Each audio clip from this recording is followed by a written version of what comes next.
welcome to Davao del Sur, a region where modern city life meets breathtaking natural beauty.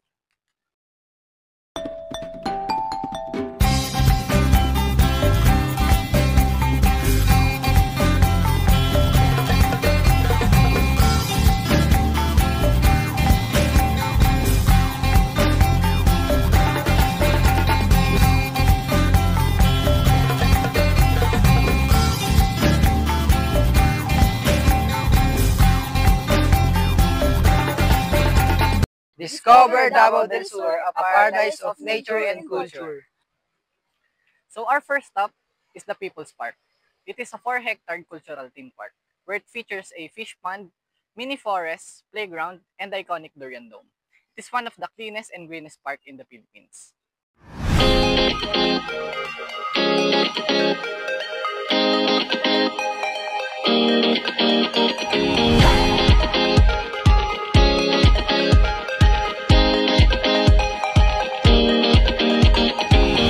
Next, we have the majestic Mount Apo, the highest peak in the Philippines and also known as Apo Sandawa, a paradise for mountaineers and a home to rich cultural heritage.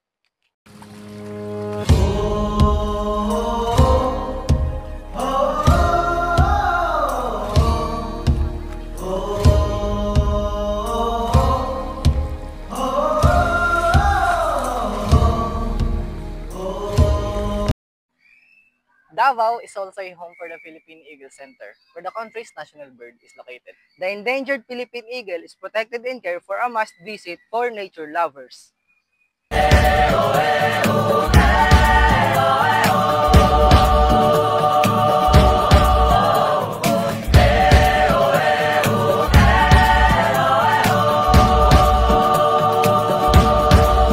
But wait, there's more. Experience the relaxing Malagos Garden Resort and the stunning beaches of Samal Islands and the rich biodiversity of Mount Hamiguitan, a UNESCO heritage site.